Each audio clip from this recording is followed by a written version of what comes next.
नमस्कार. आज भोसरे गावची यात्रा मोठ्या आनंदात, उत्साहात आणि जल्लोषात संपन्न होत आहे.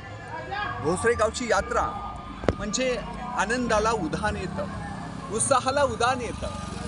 या यात्रेचं वर्णन मी दोनच शब्दात करेन: आनंदाचे ढोई आनंद तरंग, आनंदाचे ढोई आनंद तरंग, आनंदाचे अंग आनंदाचे. खरं तर या यात्रेच्या निमित्तानं भोसरे गावातील सर्वच लोक, मग गावातील त्याचबरोबर गावाबाहेर वेगवेगळ्या शहरामध्ये नोकरी आणि उद्योगाच्या निमित्तानं असणारे सर्व जाती धर्मातील लोक एकत्र येतात. छोटे मोठे स्त्री पुरुष सगळेच एकत्रित येतात. म्हणजे हनुमान जयंती ही सगळ्यांना एकत्रित आणण्याचं काम करते. खरं तर हनुमान जयंती म्हणजे आनंद तर असतोच, परंतु ह्या हनुमान जयंतीच्या निमित्तानं प्रत्येक माणूस आपलं चिंतन करतो, आपलं आत्मपरीक्षण करतो, आपल्या वागण्यातील जी षट्रिपू आहेत त्याचं निर्मूलन करण्याचा निश्चय करतो. खरं तर या यात्रेच्या निमित्तानं सगळेच लोक अत्यंत उत्साहात, मोठ्या आनंदात, जल्लोषात प्रत्येक गोष्टीमध्ये सहभागी होतात. यात्रेनिमित्त मला एवढंच सांगावंसं वाटेल, भोसरे गाव हे सातारा जिल्ह्यातील एक छोटंसं पण टुमदार गाव आहे. या गावामध्ये शूरता, लीनता, चातुर्य, समर्पण, त्याग इत्यादी गुण रुजलेले आहेत. याच गावामध्ये सरसेनापती प्रतापराव गुजर, त्याचबरोबर वीरचक्र पदक प्राप्त आबा किरत कुडवे यांचा जन्म झाला आणि याच शूर लोकांचा वसा आणि वारसा घेऊन या गावातील पिढी जगण्याचा प्रयत्न करीत आहे. खरं तर हे गाव लोकसंख्येनं आणि क्षेत्रफळानं छोटं आहे. जरी क्षेत्रफळानं आणि लोकसंख्येनं छोटं असलं तरी महाराष्ट्रामध्ये आपल्या कर्तृत्वाच्या जोरावरती या गावानं एक आगळं वेगळं स्थान प्राप्त केलेलं आहे. आणि म्हणूनच या गावामध्ये ज्यावेळेला एखादा बाहेरचा व्यक्ती येतो त्यावेळेला तो धन्य त्याला वाटतं, त्याला धन्य वाटल्याशिवाय राहत नाही आहे. एवढी पवित्र माती या गावाची आहे. प्रत्येकानं ललाटी लावावी एवढी पवित्र माती या गावाची आहे. खरं तर या गावातील लोक प्रत्येक सुख आणि दुःखामध्ये सहभागी होतात. प्रत्येकाला आपलं गाव म्हणजे कुटुंब वाटतं. या गावातील प्रत्येक माणूस म्हणजे आपला भाऊ आणि बहीण वाटतंय. आणि त्यामुळं या गावामध्ये एक वेगळ्या प्रकारची युनिटी आहे, वेगळ्या प्रकारचा संस्कार आहे आणि म्हणूनच सर्वांना या गावाबद्दल अभिमान आणि आनंद वाटतो. खरं तर या गावातील लोकांच्याकडं पैसा नसेलही, ते पैशाने धनवान नसतीलही, परंतु संस्काराने आणि विचाराने मात्र ते धनवान आहे. आणि म्हणूनच या गावामध्ये कोणत्याही प्रकारचं दारिद्र्य दिसत नाही. खरं तर या गावाबद्दल मी एवढंच म्हणेन, इतिहासाचा महान वारसा प्रतापरावांचे हे जन्मगाव. स्वच्छ सुंदर गावामध्ये नाही रोगास वाव, स्वच्छ सुंदर गावामध्ये नाही रोगास वाव. नियमित कसरती करून जाणूनी बजरंगाचे डाव. खेळामध्ये सदा अग्रेसर, पदकावर कोरले नाव. सुसंस्कारित तरुणांचा आहे इथेच चिंतनशील भाव. जीवनाच्या सर्वच क्षेत्रामध्ये आदर्श हेच गाव. सत्वशील माणसाने निर्मिले तोलेजंग टुमदार गाव. क्रियाशील तरुणांनी दिला विकासाला येते वाव. इथेच जपतात माणुसकी आणि सर्व धर्म संभाव. द्वेष मत्सर नाही येते भोसरे माझे गाव. एवढं आदर्श आणि सुंदर हे भोसरे गाव आहे. खरं तर या गावामध्ये पाण्याचा दुष्काळ जरूर आहे, परंतु संस्कारांचा आणि ज्ञानाचा दुष्काळ मात्र या ठिकाणी नाही. आणि म्हणूनच या संस्काराच्या आणि ज्ञानाच्या जोरावरती इथली माणसं हातात हात घालून प्रत्येक गोष्ट यशस्वीरित्या पूर्ण करण्याचा प्रयत्न करतात. आणि या एकजुटीमुळं, संस्कारामुळंच या गावामध्ये पाणी फाउंडेशनच्या माध्यमातून गावातील प्रत्येक थेंब ना थेंब अडवण्याचं आणि जिरवण्याचं काम केलं. आणि पाणी तर या निमित्तानं अडवलंच, परंतु माणसांची मनं मात्र शुद्ध झाली, माणसाची मनं एक झाली.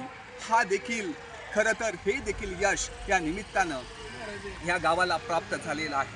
त्याचबरोबर स्वच्छ सुंदर ग्राम अभियानामध्ये देखील गावानं सातारा जिल्ह्यामध्ये प्रथम क्रमांक प्राप्त केलेला आहे। त्याचबरोबर या गावातील महिला देखील कमी नाही आहेत, प्रत्येक क्षेत्रामध्ये आघाडीवर आहेत। सरसेनापती प्रतापराव गुजर बचत गट जो आहे तो बचत गट अत्यंत हिमतीनं कष्टानं या ठिकाणी या गावातील तरुण देखील प्रत्येक कामामध्ये अत्यंत क्रियाशील आहेत। या गावामध्ये प्राथमिक शाळा, माध्यमिक शाळा आहे आणि या शाळेच्या माध्यमातून इथला प्रत्येक विद्यार्थी चांगल्या पद्धतीने शिक्षण घेत आहे आणि हे शिकलेले तरुण वेगवेगळ्या क्षेत्रामध्ये आपलं नाव करीत आहेत। त्याचबरोबर सामाजिक उपक्रमामध्ये ते सहभागी होत आहेत। खरं तर इथले तरुण कस्तुरीच्या सुगंधाप्रमाणे, चंदनाच्या सुगंधाप्रमाणे सगळीकडे दरवळत आहेत। परिसराप्रमाणे त्यांना शक्ती प्राप्त झालेली आहे। ज्यांच्या सानिध्यामध्ये जो व्यक्ती येईल त्याचं सोनं ते करत आहेत। जरी ते सोन्यासारखे चमकत नसले, जरी चंदनासारखे ते वाकडे तिकडे असले, दिसायला सुंदर नसले, तरी देखील मात्र त्यांच्या अंगी असणारे जे काही गुण आहेत, जी काही कौशल्य आहेत, त्या कौशल्याच्या गुणांच्या साह्यानं ते समाजामध्ये खऱ्या अर्थानं सुगंध पसरवण्याचं काम करीत आहेत। खरं तर अशा अनेक हिरे या गावामध्ये आहेत। खास करून मला या गावचे खरं तर भाग्य विधाते आपल्या गावाचे सुपुत्र उपजिल्हाधिकारी विश्वास साहेब यांनी या गावाला अत्युच्च शिखरावरती पोहोचवलं। खरं तर त्यांची जी स्वप्न आहे ते गावाला संपन्न करण्याचं स्वप्न निश्चितपणे ते पूर्णत्वात जाईल, कारण का अखंडपणे ते राबत असतात आणि त्याचबरोबर सर्व लोकांची मदत घेऊन गावाचा विकास करण्याचा ते प्रयत्न करतात आणि म्हणूनच गावाची ओळख संपूर्ण महाराष्ट्रावर त्यांनी केलेली आहे आणि म्हणून त्यांचं वर्णन मला करावंसं वाटतं। निश्चयाचा महामेरू असं हे व्यक्तिमत्व आहे। या व्यक्तिमत्वाबद्दल सर्वांनाच सार्थ अभिमान आहे। दुसरं व्यक्तिमत्व म्हणजे ज्या माणसानं महाराष्ट्रभर कुस्तीच्या माध्यमातून या भोसरे गावचं नाव सर्वत्र पोहोचवलं, ते कुस्तीचे जादूगार हिंद केसरी पैलवान विकास जाधव। खरं तर विकास तात्या म्हणजे या गावचे खाशाबा जाधव आहेत। आपल्या अंगी असणारे जी काही कुस्तीची कौशल्य होती, त्या कौशल्याच्या जोरावरती कुस्ती शौकीनांच्या मनावरती त्यांनी अधिराज्य केलं।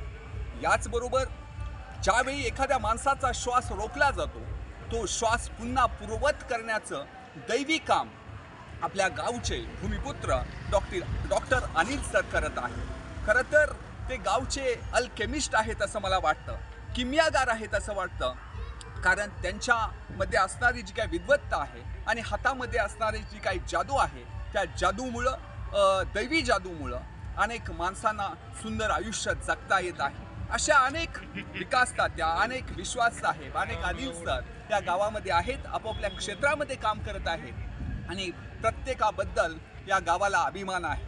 प्रत्येकाला खरं तर या गावानं हृदयात स्थान दिलेलं आहे आणि निश्चितपणे हे सगळेच तरुण ह्या गावाची जी उंची आहे ती उंची हिमालयासम करतील असा मला विश्वास आहे।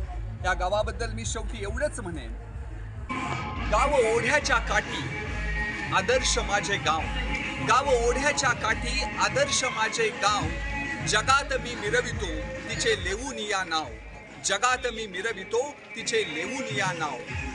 पुल ओलांडीला पुढे रस्ता येईल तांबडा, पुल ओलांडीला पुढे रस्ता येईल तांबडा, घरी नेईल सरळ जरी दिसला वाकडा। गावाच्या आहे मध्यभागी हनुमानाचे भव्य राऊळ, गावाच्या आहे मध्यभागी हनुमानाचे भव्य राऊळ, त्याच्या आशीर्वादाने होईल सर्वांग सुंदर वारुळ, सर्वांग सुंदर वारुळ।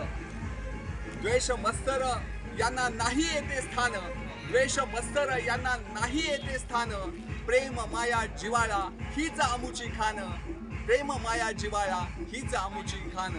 धन्यवाद।